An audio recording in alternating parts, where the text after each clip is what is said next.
लिखत में हमसे मांगा गया। मैंने अपनी क्षमा याचना लिखकर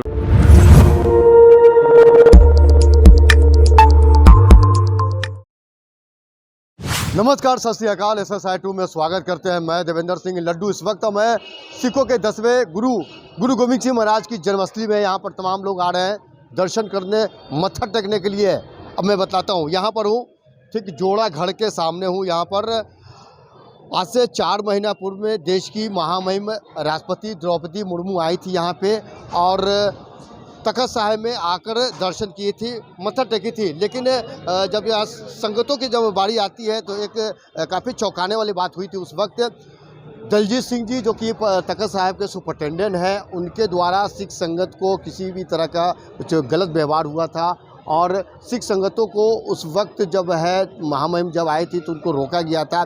इस पूरे मामले में अगर देखा जाए तो अकाल तख्त का एक फरमान आया, एक आदेश, हुक्मनामा आया था। उस हुक्मनामा का पालन करते हुए यहाँ के सुपरिटेंडेंट ने खुद अकाल तख्त गए थे और उनका दिशा निर्देश का पालन किया है।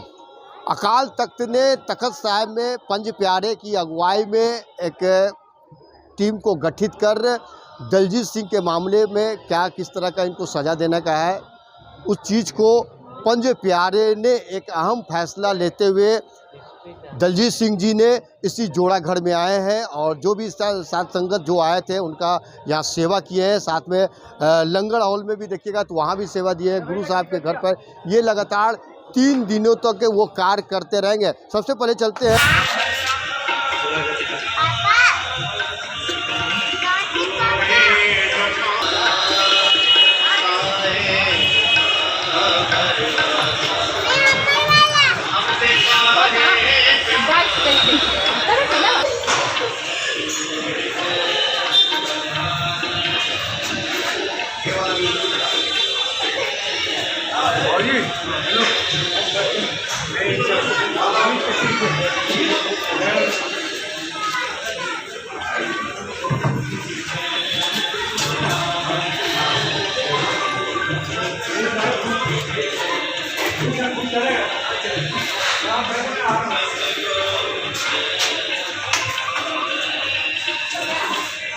प्रबंधक कमेटी के जो सुपरिटेंडेंट है दलजीत सिंह जी, वो क्या करें उनकी बात को सुनते हैं। सत श्री अकाल जी। भाई खालसा फतेह जी। सत श्री सेवा दे रहे हैं सर?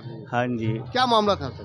जो माननीय राष्ट्रपति महोदय आई थी उस समय मतलब कि दरबार साहब के अंदर में कुछ संगत के साथ अवज्ञा का कांड हो गया था, जिसके एवज में हमने पहले भी पूरा लिखकर ब्यौरा दिया था श्री अकाल तख्त साहब जी के सिंह साहब जत्थेदार साहब जी को और यहाँ के भी जत्थेदार साहब जी को भी उस समय भी दिया था। तो अब उन्होंने श्री अकाल तख्त साहब जी से कल हुक्म आया है कि मतलब कि तख्त श्री हरमंदिर जी पटना साहब के जो 5 प्यारे हैं, जो सिंह साहब हैं, वो इस मामले को देखेंगे और जो बनती हुई जो सेवा होगी वो हम लोग को लगाएंगे। तो आज दिन मतलब कि मैं हाजिर हुआ था 5 प्यारे सिंह साहब के सामने और उन्होंने मुझे मतलब कि मेरी बात को सुना और लिखत में मुझसे क्षमा याचना लिखत में हमसे मांगा गया। मैंने अपनी क्षमा याचना लिखकर उनको दी है। उसके एवज में मुझे मतलब कि 22, 23, 24 3 दिन की सेवा मिली है और मतलब कि मुझे ऑफिस में नहीं आना है और जोड़े घर की सेवा, लंगर की सेवा और कीर्तन सुनने की सेवा मिली है, जो मैं श्री अकाल तख्त साहब जी के सिंह साहब जी का हुक्म समझ के और अपने सिंह साहब जी ज्ञानी जय सिंह साहब, ज्ञानी बलदेव सिंह जी और पंच प्यारे का हुक्म समझ के उसका पालन मैं आज सुबह से कर रहा हूँ और 24 तक मैं ये करूँगा। वाहिगुरु जी का खालसा। वाहिगुरु। तो ये बातें जो है दलजीत सिंह सुपरिटेंडेंट है और जिस तरह महामहिम राष्ट्रपति महोदया जब आए थे यहाँ पर, जो सिख संगत का जो शिकायत था और इस शिकायत का जब देखा जाता है तो अकाल तख्त तक गया था और अकाल तख्त का एक हुक्मनामा आया था। यहाँ के जो 5 प्यारे हैं और उन्होंने आदेश दिया है कि आपको कार्यालय नहीं जाना है और गुरु घर को सेवा करना है। मसलन आप जोड़ा घर में आप जाएंगे, लंगर जाएंगे, ये तमाम तरह का इनका सेवा जो है 3 दिनों तक दलजीत सिंह जी करते रहेंगे। तो इसीलिए जब कहा जाता है कि किसी भी तरह का अगर गलती होता है तो उसको स्वीकार लेना ही बहुत बेहतर होता है। SSI 2 आप देखते रहिए। वाहेगुरु जी का खालसा, वाहेगुरु जी की फतेह।